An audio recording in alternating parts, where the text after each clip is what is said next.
emere kakra bi ni Nana Dormaahene ehya ase ene ne nsem keka ne biom de bia nipa ka asem na mmisa ne question me manage pa say me ba na me ye video wi a mo send me questions nipa ti me frame me no wo bisa me sa na say nipa ti me munu utime ye Nana Dormaahene etime kan sem o say na sampa wo hima enti se sampa wo hima dia which means say yesi ni dada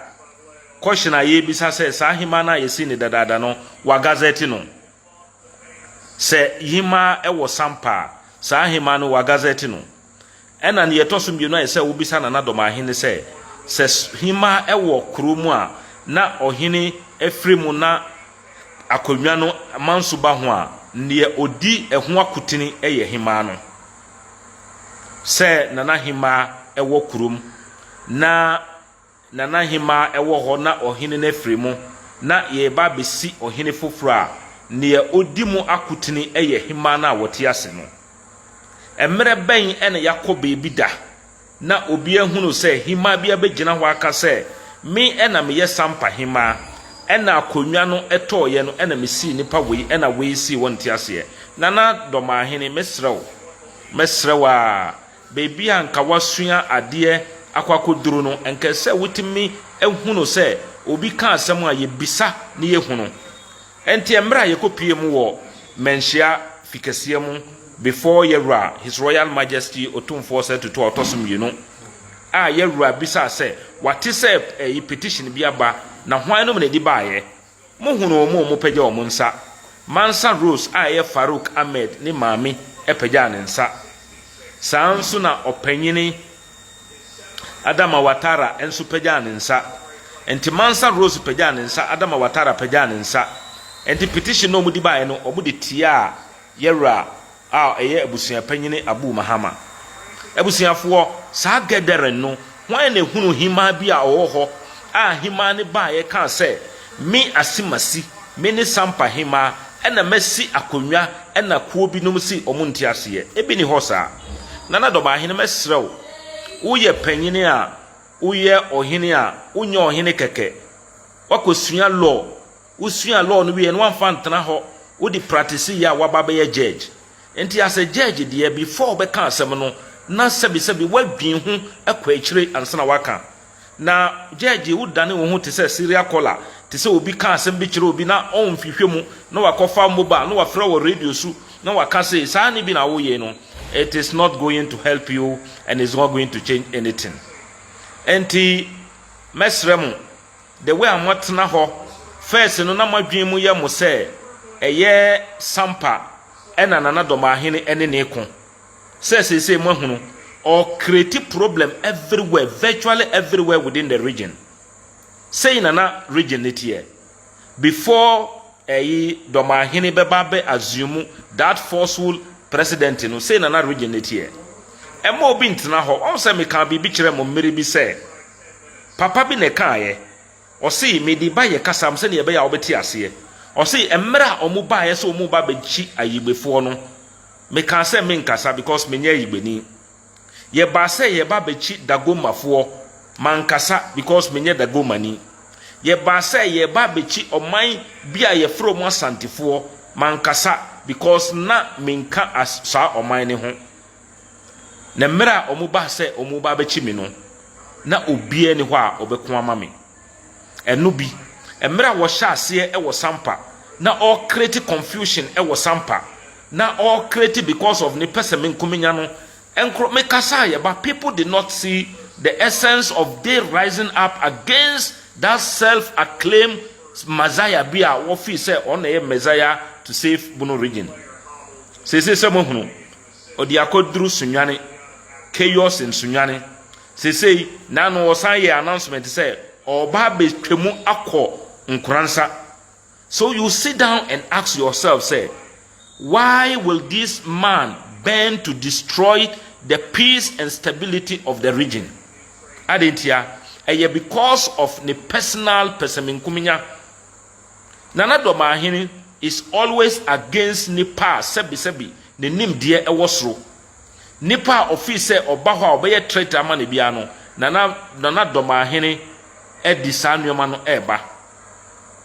mesremo enti saa Nkoranza me kwa Nkoranza sese wa kreti ewo sunwane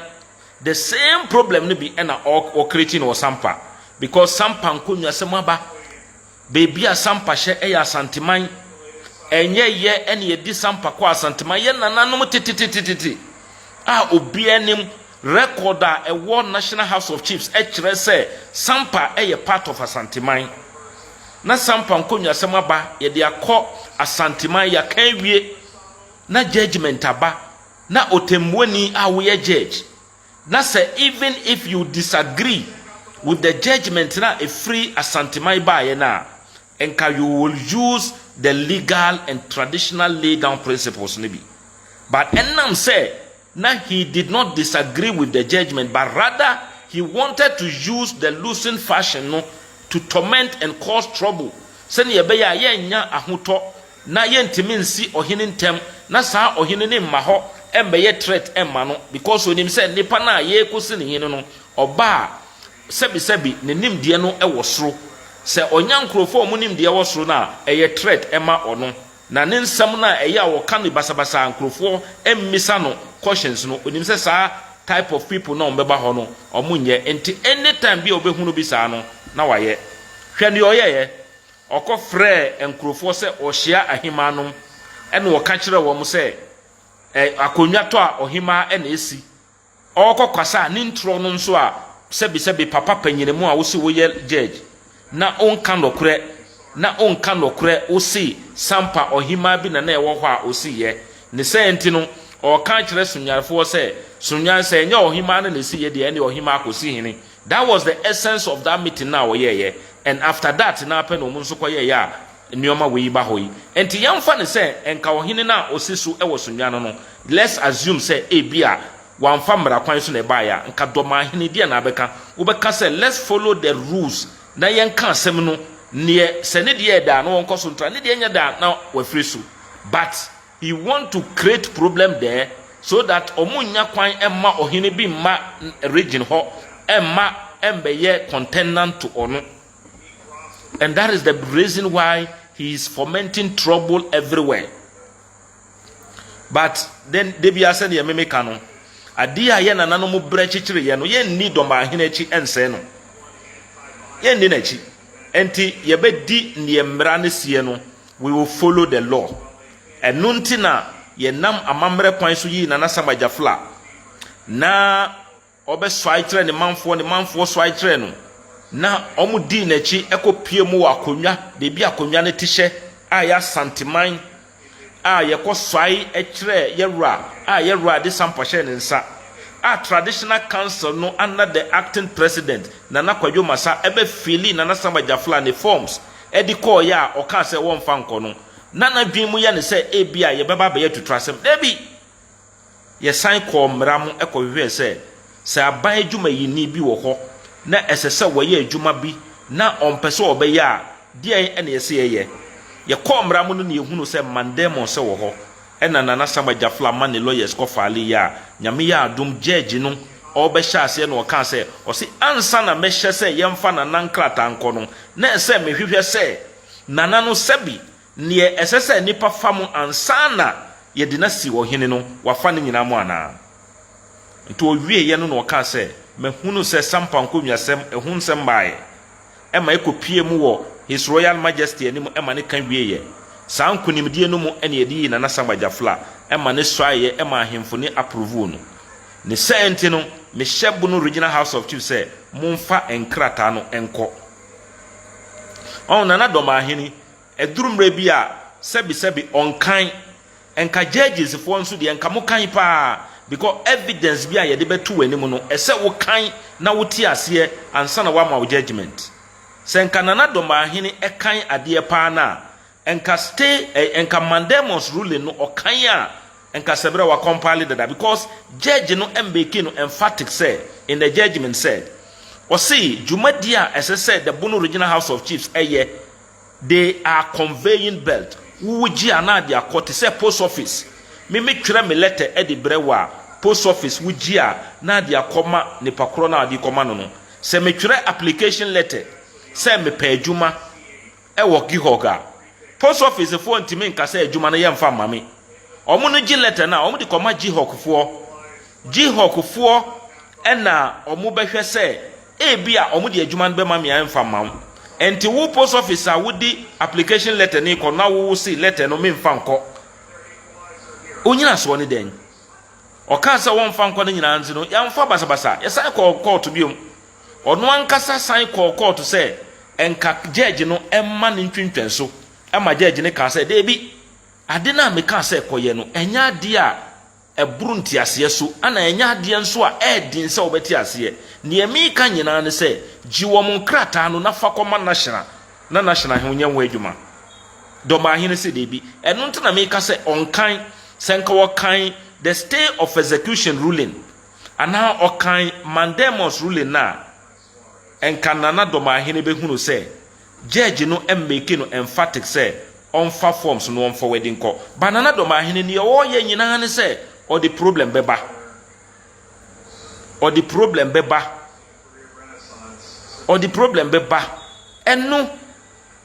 eno no or see be wise or see hypocrisy will kill you. Nana Dormaahene has no hands in Sunyan issue. Face the fact. Say these are the kind of people. Say obaye untimi yusu wankasa wodin e wo Facebook.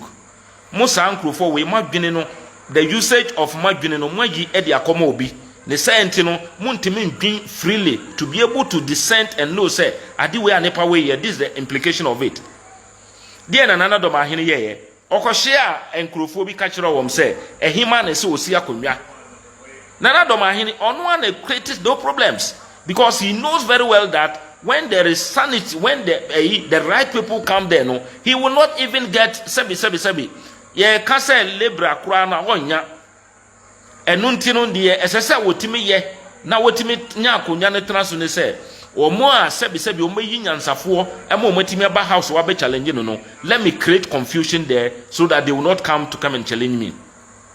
And that is exactly what he's doing. Also they be people like you know you keep on doing that and be writing and be saying things but nyansafo na omo no enim say ampa Nana Dormaahene is the problem of the Bono region. Se mu amaka no man sorry a on say me kan bibi kire mo say emra Nana Dormaahene vita so say okọ akọ gazeti Farouk Ahmed ema me ka kire mo say Nana Dormaahene timi yesa eni enka mu kro no mpo amaka no enka mu determine bombs so because otena se no wanya ahemfum ye no bi te say nyonomahene a wo ye ne boy a wono de obeka bi obedi na chi no wanya miensa bi pe na o ma feel form say ye ko gazeti ohene bi amakuro wi enka no anu no mo ye but nyame ncha de say ye nana no mo formulate mra no o mo formulate ne ye say ansa na krata bi be free ba no krata no has to emanate from the traditional council enti medamasi mesremo mama yen safeguarded the peace of the region. Nana Dormaahene or Benny to destroy the region. Nana Dormaahene kotena ho say sampa e wo hima adenti na sampa wo hima na wo bedi eyi dadada one gazette ne da sampa hima ye a memra ye hunu say omudi din bi ba eye mra na Nana Dormaahene eni Sumahene eni Drobohene omuka bo mu say omudi Farouk ekono ena omukope oba bi de ne kan oni hu say ona ye oni hima ena omutwere din ne di koye ba papa no sebi oni nokure pa omabonsa ho. He is not an honest judge. He is not an honest man. Because Nana Dormaahene ye nokwafo pa ontimi ntnase enso camera entu nanim enkase na hima bi wo sampa ena sa hima no eyi ohene ena ohene no tena so was 10 years emra recently kurampo na Nana Kwadwomaza eba meetings utwere letter mu minis mu na Nana Kwadwomaza na ye the acting president ti Nana Dormaahene obia na wo si wo wakonwa so over 10 years no what prevented you from gazetting him and why were you still having meetings with Nana Kwadwomaza as an acting president kanokure so ho judge ni a wo yesa no oma mereho ma o enti mesremo ene send ye nananom enuoma esisi ye nkuko muku yes the way ye nananom gi no fa so no ema ye ne gi pa se ampa ye nananom ta ye chi de bia me meka kura ye nana Samajafla wodi kan ebe chichire ye ene ne nua ba yel modan ebe chichire ye na edidi mu ama na ba bedi omunna na pesi omunna na dishi kronkron nana Samajafla otoso mienu nsamo de nananom bedi na chi no ma bone ho ban enti ye bedamasi send ye nanu meka kire mo no yakwa kopie mu wo court ye be use tradition, custom and the law to solve all problems. Ye be use tradition, custom and law to make sure say the right thing is done. And that is exactly what we are doing. Enti say ve enche nana Samajafla ni gazette ne beba eba wi a ene ye be hunu say ni be wise say ultimate use wadwen na de bia me ka tell say your brain is not pay per view abranti a ye fro be wise wadwen no use a ye mbeliw enye say electricity bill a electricity a use a month so na e di bill abrew wadwen na anyame di ma no e free o say use nti mesre wa make good use of it, make good use of it. So on enti ebusiafo medamasi na medamasi enti sanete ene nananom eye yintimu amo bisa se adentina adentina mo ye obisi go and arrest Sam Odua and stop noise I say entra me ka tra mo bi wo ho no mo mesre mo a you begin to use the mind that God gave you. Also, nyame ekreti ni padua ne nyina wie ye no ohunu se wamfa bibi anhye saa 3 we mu a oni padua ne bebre eno nti no wodi adwen emaamo enti mmara kwan so ne yenam ena mmara na nkasa ebechi no enti it's not about noise, it's about telling you what the laws is and what the processes are so that you know very well that is how it is. And don't worry. Obetimi, you can write whatever you want to write. Because Ubanyan Safien, my dream we am saying Kamuwa Haidi and Kasabi. You learned wisdom. But Momobiat is like send your mutiano, ye chichire mukura de mushe poop mutruma, still a mobile for, and that is how it is. And Tiabusian for ye bedamasi. Or China Sunyamia Duma and Nanomobetuasu ewo mukrumu. Or China Ombesha white very solemn because ye nana Eduanahene ye nana Eduanahima eda form ya ntimi ansie wom the way ye plan ye ne science no ye ntimi embe ye enije merry making ene ne keka ho enu ntina ye no low key ye celebrating no quietly nyame ya adom na nana no tutu bibia wie na ye sie wom wie a then we know what we need to do. Here bedamasi kaswa esre mbebuno amwo sampa moma ye hunu se kuro no ene ye daachi ema obi emmehye mochi because of ne pese menkomenya ne bibia opeso wo ye ntino na osa enuoma enra me ko ready letter Idrisu Mahama samre no a free PNDC office ebaye me kind letter na me hunu say people don't read. In the letter written to Otumfu Opokuwari wotoso mienu in 1984 o kind letter no mu na ba o twere edima no say osre na obubo okuro ni din sunyan ka ho say misre letter no mu no it is stated categorically say enkonwa na ye pagya ne nyina no they is not to prejudice to their traditional allegiance and to be biara or own allegiance to that golden stool will still hold it. Who read this letter now a free PNDC office Jerry John your president your former president Sambreno PNDC office buy na kan letter na na ende wonya nkurofo bi mu ye chobe ne ne account na wo hwe sa area mu wonya sa letter no yewra estate no categorically say I that area no nyina me konkae and it was that emma Ibrahim Mahama Idris Mahama ejetu mu say e kan say nokre we know very well say sa area no nyina ye wo dia obubo okro bi din po say o say no krampo no techiman hene ede wo court e ma wini no dear na asesa dear na aba so enti mesremu de bia me catch mu say take your time and read compare judgment way de bia me catch mu nko hwehwe sa judgment way eye techiman traditional council any tanosu sa tanosu no eben techiman ho sa case no compare na kan u kan ya you understand say that bunu area ne nyina eye sika asanteman dia enti se Dormaahene kotrasi se onye bema akrampo ntimi modin enka se we kan se haye medie we kan se haye medie obi a wo nka wo ye bema na nka wabo su se we se haye medie na nya ne dia so o kan na hu na begunu se even Doma akonya na atesu no asanteman dia so enti se o ene wasori a se ensem ne ye kanka na Dormaahene wunyo ohene because baby akonwa ne se no ese obeswai ansa na wama otumi ansa na waye ohene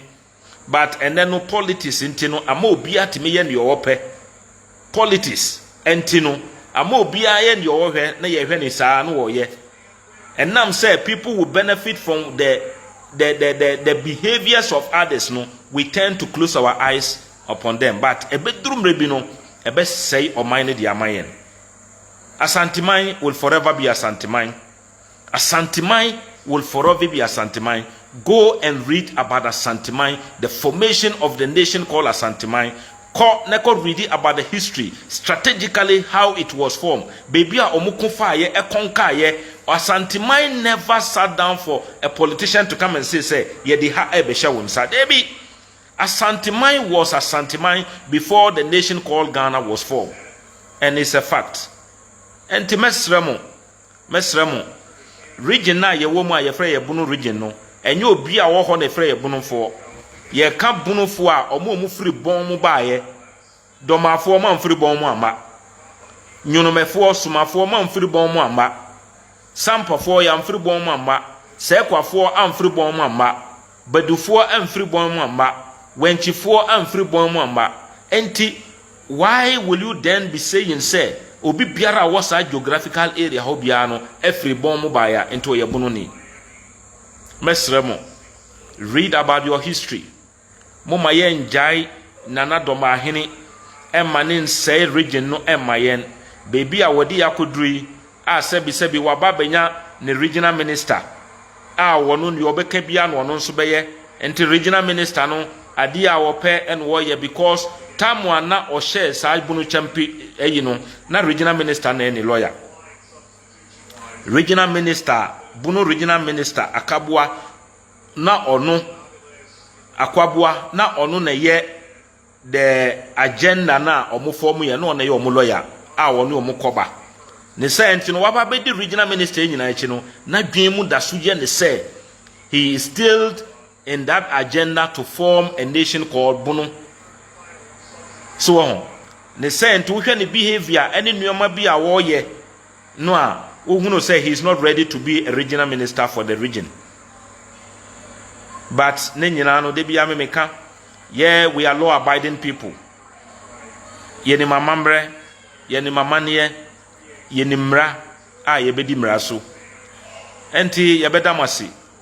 obi biara ne ho eno na Joseph aka no wa summarize no one can fight Skadwa and win. Enti mean sida. Because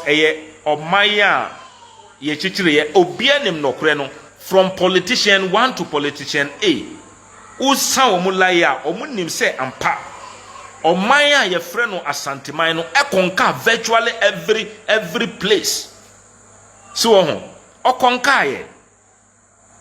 Bronini ni bekun ye odi broni so nkunim bronini ni bekun ye osaji broni so nkunim so ye nananum hunu se tio titinu na ye wo ho no titinu na enye ntokwankwan na edi wini o one kasa ultimate surrender before the fight will even come.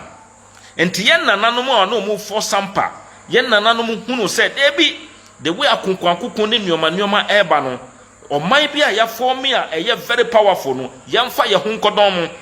and a yedi a humbas asantimai. And mirana asantimai any jamai. Then adinkrawo ekun na yen nana no wati akonwa so yen nana sanaja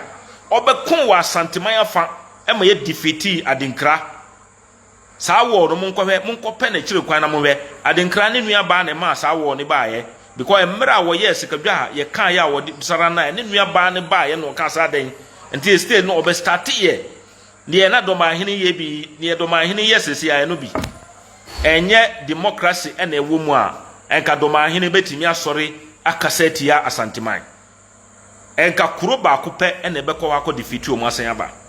But people hide behind democracy. People hide behind these things, and they are doing what they are doing today. But we know very well, sir, that untimi ensi sandie yena nanamu sheshe tutuwo. Wati? Or see, Yidian, Otumfo don't need gazette before he can't be recognized. Oh, no. Na say, na yaka ahinia, why no na ahinie? Otumfo represent ahinie. Otumfo is the soul and the body of the institution. No kwe. Otumfo is anti Nana Dormaahene. I was say like I make say Nana Dormaahene ni our problem. But omua akonwa ne ye omudie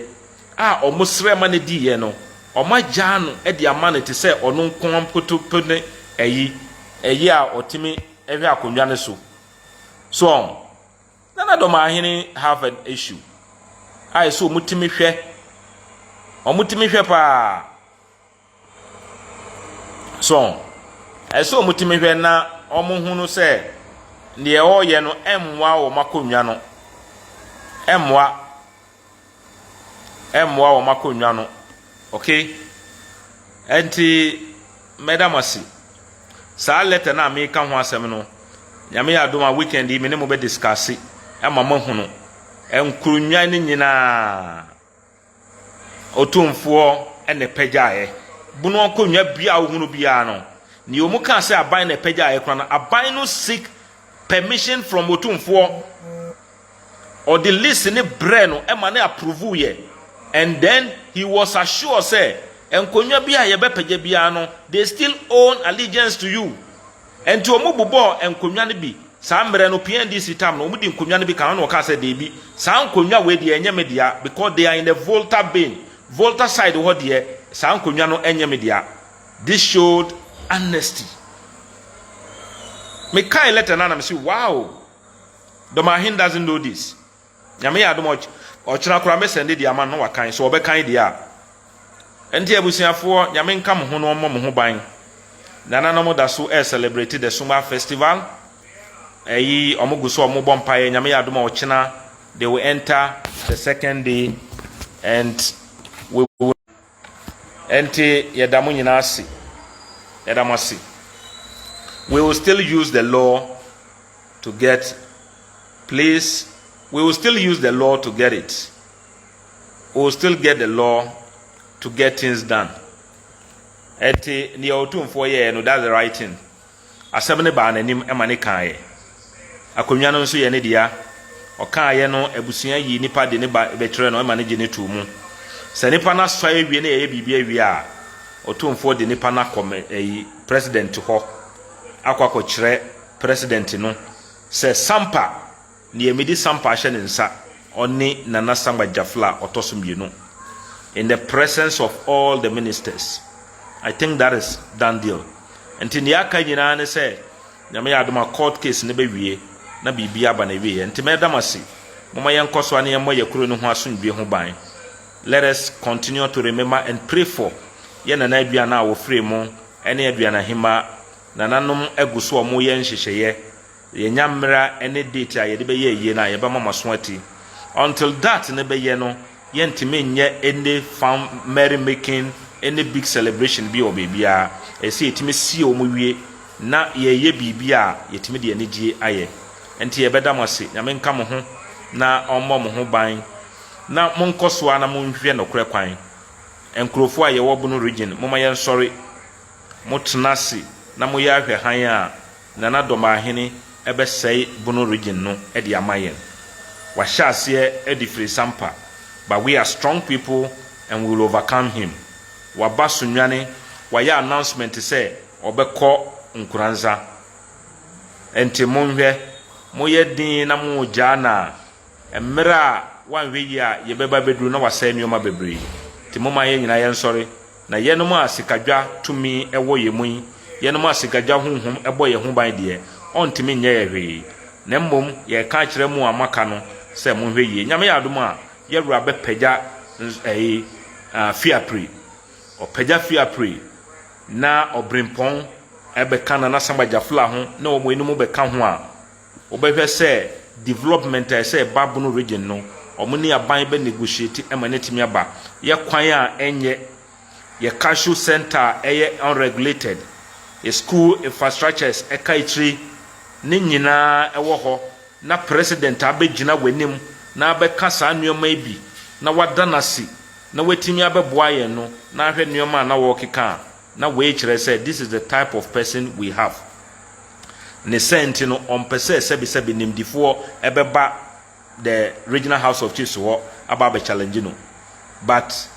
the Bono Regional House of Chiefs no enye extension of the Dormaahene Traditional Council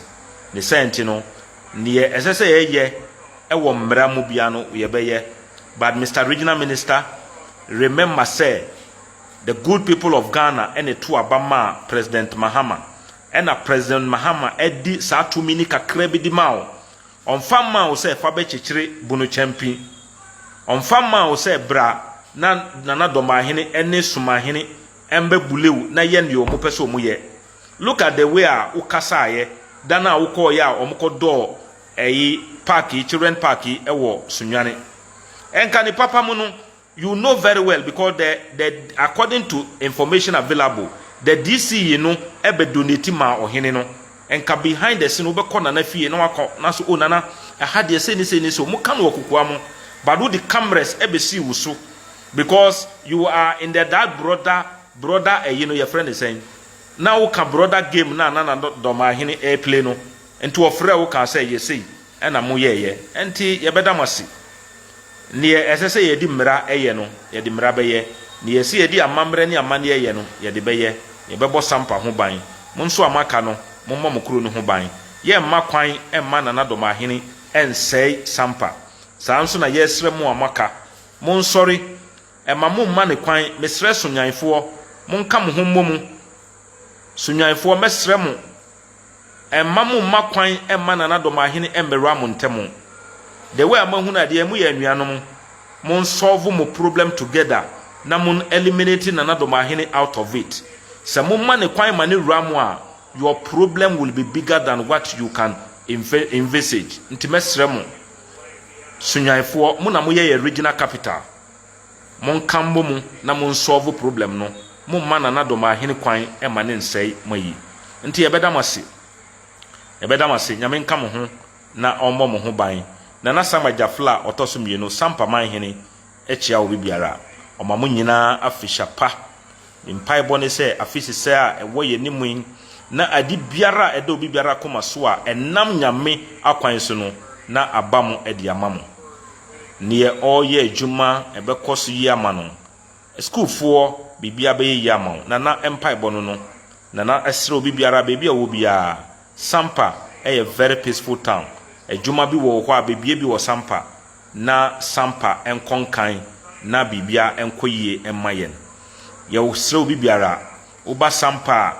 ye mrantie ye mabawa ye wo well trained manpower wo ho a ejuma bi a bebie wo ho bia no obenya nkrofo ama wo maboa wo ema ejuma na koyie sampa border town ento wo ba no obenya two market unya Ghana market a obenya Cote d'Ivoire market eno nti na ye to ye nsafra wo se bra sampa na woni ye mbedidwa na bebie wadwuma ewo ho wo ye ban adwuma ye ne ye postu di wo ba sampa so post ne bra na wan hwe ye kura obeduru sampa nkrampo a wo be ye change of wo be ye citizen swap ube swap aba say ye wo sampa na be pese obetena sampa because sampa a nice place to be. Yadamasi adwumayefo am wo sampa yadamasi say machusu sampa say ehwo na mbe ye adwuma nyame nka mo ho na wo mbo mo ho ban. Yadamasi, bye bye. So thank you for watching the video. Thank you for subscribing to my channel, and thank you to those who are about to subscribe to the channel. Please subscribe to the channel and share and like the videos that I give you.